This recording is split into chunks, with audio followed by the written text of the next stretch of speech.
நண்பர்களுக்கு வணக்கம். முன்னில் சரணடைந்தேன் பகுதி 5. ஒவ்வொரு நாளும் தன் வாழ்வின் சிறந்த நாளாக ஆக்கி கொண்டாள். அவளை பார்க்கும் பிறருக்கும் அவளுடைய உற்சாகம் கண்டிப்பாக பற்றி கொள்ளும்.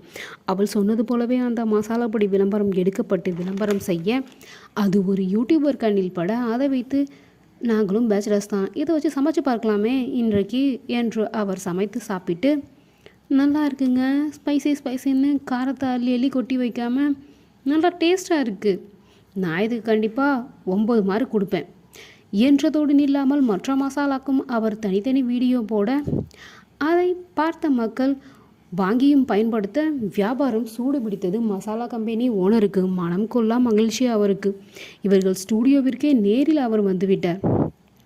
அருமையாக படம் எடுத்துருக்கீங்க தம்பி, நீங்கள் எடுத்து போட்ட நேரம் எனக்கு வியாபாரம் ஓஹானு போது போங்க, இனிமேல் நமக்கு நீங்கள் தான் தம்பி எப்பவும் படம் எடுக்கணும் என்று தெரிவித்து சென்றதோடு அல்லாமல் அவருக்கு தெரிந்த வேறு தொழில் செய்பவர்களுக்கும் இவர்கள் விளம்பரத்தை பற்றி சொல்ல இவர்களுக்கு பல வாய்ப்புகள் தேடி வந்தது. அவர்களுக்கு தினமும் வேலை இருக்கும்படி பிஸியாகிவிட்டன. அவர்கள் செய்து கொடுக்கும் விளம்பரங்களும் எரிச்சல் ஊட்டும்படி இல்லாமல் பார்க்கும்படி யதார்த்தமாக இருப்பதால் அவர்கள் விளம்பரத்திற்கு ஒரு ரசிகர் கூட்டமும் சேர்ந்தது.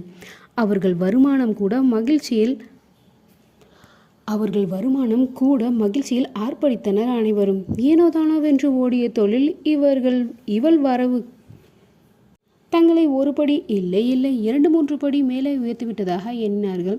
அவரிடம் சொல்லாமல் அவர்கள் வேலையை பற்றி இவள் நன்கு அறிந்து கொண்டாள். 5 நிமிட இடைவெளியில் வந்துவிட்டு போகும் ஒரு சிறிய விஷயத்திற்கு எவ்வளவு மனக்கிடுகிறார்கள். அவர்களுடைய பொருளை ஒரு சிறு மணித்துளிகள் மக்கள் ஏன் இதை வாங்க வேண்டும், இதில் என்ன அப்படி இருக்கிறது, இதன் பலன் என்ன என்று கூற வேண்டும். அதுவும் மக்களுக்கு பிடித்த வகையில், புரியும் வகையிலும் கூட. அனைத்தையும் அமைதியாக கவனிப்பாள் நீரஜா. இப்பொழுதெல்லாம் அவளுடைய கருத்தை கூட கேட்கிறார்கள். அவளுக்கு இந்த வேலை மிகவும் பிடித்திருக்கிறது, அவர்களையும் கூட. இதுவரை அவள் யாரிடம் நட்பாகலாம் இருந்தது இல்லை. இவர்கள் ஒரு நாள் தங்களை விட்டு பிரிந்து போய்விடுவார்களோ என்றோ நடக்கப் போகும் பிரிவின் வழி தாங்க இயலாது என்பதால் அவள் நட்பின் இனிய தருணங்களை மனப்பட்டகத்தில் வெறுமையாக்கி விட்டு வைத்திருந்தாள். அது இப்பொழுது அழகாக நிரம்பிக் கொண்டு இருந்தது. முதல் மாத சம்பளம் வாங்கியவுடன் அன்னை இல்லத்திற்கு ஓடிவிட்டாள். அவரிடம் கொடுத்து ஆசீர்வாதம் வாங்கியவள், இந்த மாதம் நானே ஹாஸ்டல் பில்லை மொத்தமாக கட்டிடுவேன் என்றால் சிறு குழந்தையின் ஆர்ப்பரிப்போடு. அதற்குள்ள தொகையை மட்டும் எடுத்துக்கொண்டு மீதி அன்னையிடம் நீட்டியவள், இது எல்லாத்தையும் வச்சுக்கோங்க, பசங்க கேட்குறது எல்லாத்தையும் வாங்கி கொடுங்க என்று ஆர்ப்பரித்தவளை அனைத்து முத்தமிட்டவர் அதிலிருந்து 1000 மட்டும் எடுத்துவிட்டு, பசங்களுக்கு இதிலேயே ஸ்வீட் தாராளமாக வாங்கி கொடுப்பேன், இதெல்லாம் உன் செலவுக்கு வச்சுக்கோ. எனக்கு என்ன செலவு இருக்குது, ஒன்றுமே இல்லை, ஹாஸ்டலில் சாப்பாட்டுக்கும் சேர்த்து காசு கொடுத்தாச்சு, ட்ரெஸ்ஸு கூட நீங்கள் கொடுத்தது புதுசாக இருக்குது, பின்ன என்ன செலவு வேண்டியிருக்கு, பவுடர் சோப்பு பெஸ்ட்டுக்கு வேண்டாம், ஏதாவது தேவைப்படும், அதுக்கு கொஞ்சம் எடுத்திருக்கேன் என்றவளை தலையில் செல்லமாக கூட்டியவ, உனக்கு ஒரு பழமொழி தெரியுமா, தனக்கு மிஞ்சி தான் தானமும் தர்மமும். இங்கே நம்ம செலவுக்கு பணம் தரவங்க அதுபோல் பல மடங்கு சம்பாதிக்கிறாங்க, அதில் சிறிய அளவு தான் நமக்கு செலவு பண்ணுறது. மனசு உள்ளவங்க கொடுக்குறாங்க, உன்னை போல் சம்பாதிக்கிறவங்க காசை யாரும் கொடுத்துட மாட்டாங்க, கொடுக்கவும் கூடாது. இதுதான் உன் வாழ்க்கைக்கு மூலதனம். நம் கையில் உள்ள பணம் கூட நமக்கு பாதுகாப்பு தான். இந்த 1000க்கு மேலே வேண்டாம், உன் திருப்திக்காக மாதம் கூட இதை கொடு, வேண்டாம்னு சொல்ல மாட்டேன், ஆனால் அதுக்கு மேலே கண்டிப்பாக வாங்க மாட்டேன் என்றவர் அதோடு நில்லாமல் அவளுக்கு என்ன பேங்க் அக்கௌண்ட் திறந்து அந்த பணத்தையும் அதில் செலுத்தி அவள் கையில் ஒப்படைத்தார். அன்னை என்பவள் தன் குழந்தையை நேர்படுத்தி சீர்படுத்துபவள் தானே.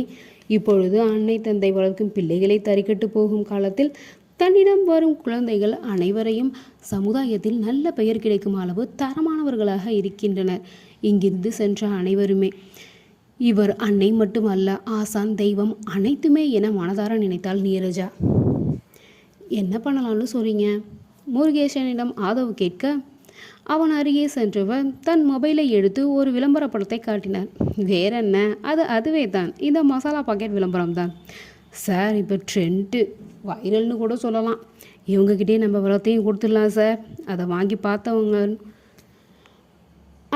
பார்த்தவனுக்கே கூட மிகவும் பிடித்து தான் இருந்தது. சரி, இவங்ககிட்டயே நம்ம விளம்பரத்தை கொடுத்துருங்க, நம்ம எதிர்பார்ப்பு என்ன எப்படி வேணுங்கிறதையெல்லாம் சொல்லிடுங்க. சரி சார், நான் ஏற்பாடு பண்ணிடுறேன் சார் என்றவர் சிறிதும் தாமதிக்காமல் ஏற்கனவே சேகரித்து வைத்திருந்த மகேஷின் நம்பருக்கு அழைத்தார். மகேஷ் தனது மொபைலை உயிர்ப்பித்து ஹலோ என்றான். எதிர்முனை பிகாக் சூப்பர் மார்க்கெட்டில் மேனேஜர் முருகேசன் பேசுகிறேன் என்று கூற இவனுக்கு வளர்ந்து வரும் அந்த சூப்பர் மார்க்கெட்டை பற்றி முன்னமே அறிந்ததால் ஆர்வத்துடன் எஸ் சார் சொல்லுங்கள் சார் என்று கேட்க, ஏற்கனவே 2 சூப்பர் மார்க்கெட் இருக்குது தம்பி, அதோட இன்னொரு கிளையாக இந்த ஏரியாவில் ஒன்று துவங்க இருக்கும். ஆமாம் சார் கேள்விப்படும் சார், தெரியும் சார். அவனுக்கு தெரியும் என்ற வகையில் வேறு பேச்சுக்கள் பேசி வளவளப்பு செய்யாமல் நேரடியாகவே விஷயத்திற்கு வந்திருந்தார் முருகேசன். அதுக்கு தான் தம்பி, திறப்பு விழாவுக்கு ஏற்றாற் போல் நீங்கள் ஒரு விளம்பரம் எடுத்து தந்தீங்கன்னா நல்லாயிருக்கும். சூப்பர் மார்க்கெட் விளம்பரத்திற்கு தன்னை ஏற்பாடு செய்கிறார்களா என்ற ஆச்சரியத்தில் அவன் வாய் பிளக்க, சார் நல்லது சார், நான் எப்போ சார் உங்களை பார்க்க வரணும், எங்கே வரணும்னு சொல்லுங்கள், வந்துடுறேன். அது தம்பி என்று புது பிரான்ச்சின் அட்ரஸை சொன்னவர், ஈவினிங் வரைக்கும் இங்கே தான் இருப்போம், எப்போ வேணாலும் வாங்க. சரி சார் நான் எல்லாம் ரெடியாக எடுத்துகிட்டு வந்துடுறேன் சார். அவரிடம் 1000 சரி என்று சொல்லிவிட்டு வைத்தவன் வேறு என்ன துள்ளி குதித்தான். மற்றவர்கள் அவனை பார்க்கவும் அவனிடம் ஓடி வந்தனர். என்னடா ஏதாவது பெரிய ஆஃபரா? குமார் கேட்க, அதே தான், என்னடா என்றான் மற்றவர்கள். பிகாக் சூப்பர் மார்க்கெட் புதுசாக ஒரு பிரான்ச் ஆரம்பிக்கிறாங்கல்ல நம்ம ஏரியாவில், அதோட திறப்பு விழாக்கு நம்மக்கிட்ட விளம்பரம் செய்ய கேட்டிருக்காங்க.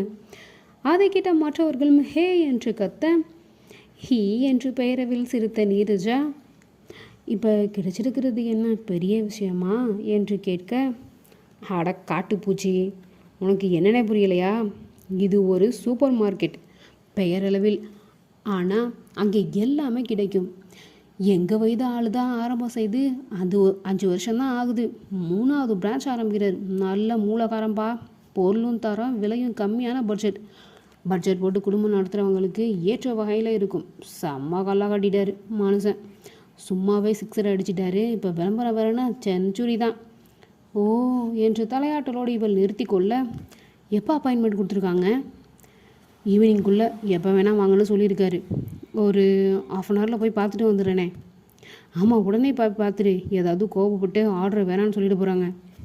அட எருமையை, 4 நல்ல வார்த்தை சொல்லி ஆசீர்வாதம் செய்து அனுப்பாமல் இப்படி பேசுறீங்க என்று பெயரளவில் நொந்தவன் சிறிதும் தாமதமின்றி அவர்களை சந்தித்து ஆர்டரையும் கைப்பற்றி விட்டான். உற்சாகம் குமிழிட நண்பர்களிடம் வந்தவன், அடுத்த மாதம் ஓப்பனிங்கா, இந்த மாதம் முழுவதும் விளம்பரம் டிவியில் வரணுமா, கடை திறப்பு விழா பிரம்மாண்டமாக இருக்கணுமா. வா, இடத்த சுற்றி பார்த்தா பாரு, அசந்துட்டேன். இன்றைக்கே ஏன் இப்போவே கேமரா எடுத்துகிட்டு போகிறோம், எல்லாத்தையும் கவர் பண்ணுறோம், கண்டென்ட்டை ரெடி பண்ணுறோம், அசத்துறோம். ஓகே? அவனுடைய உற்சாகம் மற்றவர்களையும் தோற்றிக்கொள்ள, எல்லோரும் போகலாமா என்றால் மீரா. எல்லோருமா என்று மகேஷ் தயங்க, ஏன் இதில் என்ன தயக்க வேண்டியிருக்கு?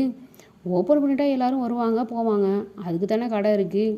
இப்போ நம்ம 5 பேர் போகிறதுல என்ன தப்பு? 5 பேரா? நானுமா வரேன்? நீரஜா வியக்க, ஏ பக்கி, எல்லாரும்னா நீயும் தான், அதில் என்ன டவுட்டு உனக்கு? சரி வாங்க போகலாம் என்று அனைவரும் கிளம்பினர். மீராவுடைய ஸ்கூட்டியில் நீரஜாவும் மகேஷ் ராகினி ஒன்றாக கிளம்ப, குமார் தன் கேமரா உபகரணங்களோடு கிளம்பினான். அந்த 3 மாடி கட்டிடம் வெளியிலிருந்து பார்க்கவே அழகாகத்தான் இருந்தது. கண்ணில் ஆர்வத்தோடு உள்நுழைந்தாள் நீரஜா.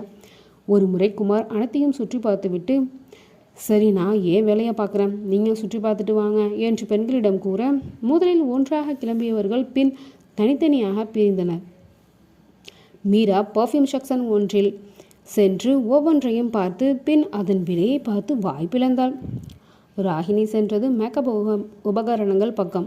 அனைத்துமே நல்ல பிராண்டு மற்றும் மிதமான விலையிலும் இருக்க, கடை ஓப்பனிங்கிற்கு பிறகு எதை வாங்க வேண்டும் என்று குறித்து கொண்டு நின்றனர் இருவரும். நீரஜா சென்று நின்றது டாய்ஸ், குழந்தையின் விளையாட்டு பொருட்கள் பக்கம் சென்று நின்றவள் ஒவ்வொன்றையும் பார்த்து தொட்டு தடவி ரசித்து கொண்டு நின்றாள். இல்லை, வியந்து நின்றாள் என்று கூட வைத்து கொள்ளலாம்.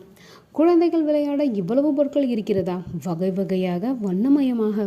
அவளுக்கு சிறு வயதில் கிடைத்தது என்னவோ ஒரே ஒரு பொம்மை மட்டுமே.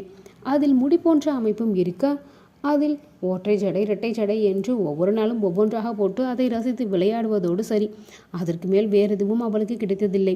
கலையும் மனதையும் கிளறி கொண்டு நின்றதுதான் நினைவில் இருக்கிறது. இங்குள்ளவைகளை பார்க்கும்போது நாம் மீண்டும் குழந்தையாகி விடுவோமா என்று ஒரு விபரீத எண்ணம் தோன்ற செல்லமாக தன் தையில் தானே தட்டி கொண்டு சிரித்து கொண்டாள். அவரின் அந்த செய்கையை கண்டு முகத்தில் எந்த உணர்வும் வெளிக்காட்டாமல் விழி அகற்றாமல் அவளை ரசித்து கொண்டிருந்தான் ஆதவ். தன்னுடைய மானிட்டரில் அனைத்தும் சிசிடிவி காட்சிகளும் அவனுடைய அறையில் உள்ள திரையில் வரும்படி அமைக்கப்பட்டிருந்தது. விளம்பரம் எடுக்க ஆள் வராங்க சார், கேமரா எடுத்துட்டு வந்தாங்க, கவர் பண்ணிக்கிறேன்னு போயிருக்காங்க என்று முருகேசன் ஆதவிற்கு தகவல் கூற, சரி நான் வந்து பார்க்குறேன் என்று கூறியிருந்தவன் அவர்கள் வந்த பிறகும் அவன் வந்து சேர்ந்தான். அவர்கள் ஒவ்வொருவரும் ஒவ்வொரு புறம் இருக்க, இதோ எல்லோரையும் கூப்பிடுறேன் சார் என்று முருகேசன் செல்ல, வேணாம் என்று தடுத்தவன், அவங்க வேலையை முதல்ல முடிக்கட்டும், நான் கடைசியாக பேசிக்கிறேன் என்று கூறிவிட்டு தன் அறைக்குள் நுழைந்தான்.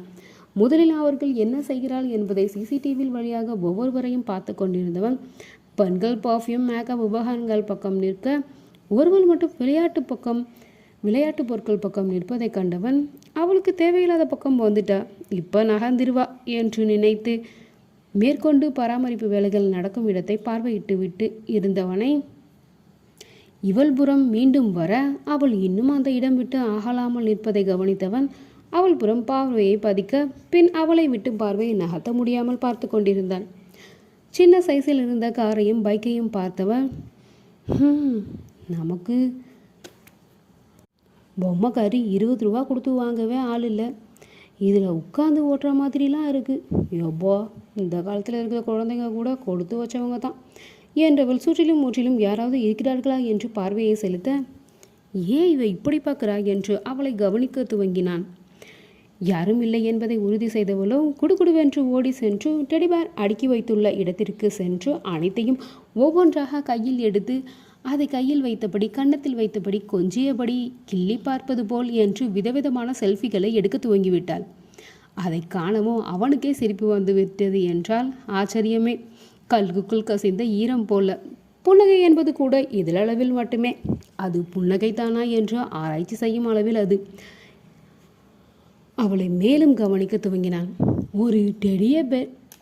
ஒரு பெரிய டெடிபேரை எடுத்தவள் அதை எடுத்து அவள் தோளில் சாய்த்து கொண்டிருப்பது போல ஒன்றை எடுத்துக்கொண்டார். ஓகே போதும், யாராவது பார்த்தா பப்பிஷமாக ஆகிட போகுது என்று நினைத்தவள் அங்கிருந்து வெளியேற கடைசியாக செய்துதான் அல்டிமேட். அனைத்து பொம்மைகளுக்கும் டாடா பை பாய் என்று சைகையில் கையசைத்துவிட்டு செய்து போக இவன் புன்னகின அளவு விருந்து விட்டது. மேலும் அவனுக்கு ஆர்வம் தோன்ற அவள் போகும் இடங்களையே பார்வையால் தொடர்ந்தான். அடுத்து ஒவ்வொரு இடமாக பார்வையிட்டபடி நகர்ந்தான். எங்கும் நிற்கவில்லை. ஆனால் ஒவ்வொரு இடத்தையும் சிறு வியப்போடும் ஆர்வத்தோடும் பார்வையிட்டபடி சென்றாள். முதல் மாடிக்கு சென்றவள் அங்கு பார்த்தபடி புத்தகம், நோட், பேனா, பென்சில் வகையறாட்கள் உள்ள இடத்திற்குள் நுழைந்தாள். அந்த புத்தகங்களை எடுத்து பிரித்து பார்த்துவிட்டு அதை எடுத்து நுகர்ந்து பார்த்து மூச்சை இழுத்துவிட அவனுக்கு இவளுடைய ஒவ்வொரு செயலும் சுவாரஸ்யமாக இருந்தது. கிஃப்ட் பொருட்கள் இருந்த இடத்துக்கு சென்றவள் அதில் உள்ள பூங்கொத்துக்களை கையில் வைத்து கொண்டு செல்ஃபி எடுத்துவிட ஒவ்வொரு கண்ணாடி பொருட்களையும் பத்திரமாக கையில் எடுத்து பார்த்து கொண்டிருந்தாள். கடைசியாக மேல்தளத்திற்கு சென்றவள் அங்கு சிறுவர்கள் விளையாடும் இடத்திற்கு சென்று பந்தை தூக்கி போட்டு விளையாடி கொண்டிருந்தாள். அங்கு முழுவதுமாக வேலை முடியவில்லை. மீதி உள்ள சிறு சிறு பணிகளை செய்து கொண்டிருந்தனர் பணியாட்கள். அவர்களுடைய வேலையை பற்றி ஆர்வமாக ஏதோ பேசிக்கொண்டிருந்தாள் அவர்களிடம். என்ன நினைத்தானோ தெரியவில்லை. வேகமாக தன் அறையை விட்டு வெளியேறி லிஃப்டின் மூலமாக மேல்தளத்தை அடைந்திருந்தான் ஆதவ். அவள் இருக்கும் இடத்தை கம்பீர எட்டுக்கள் எடுத்து வைத்து சென்றடைந்தான். இந்த கதை உங்களுக்கு பிடிச்சிருந்தா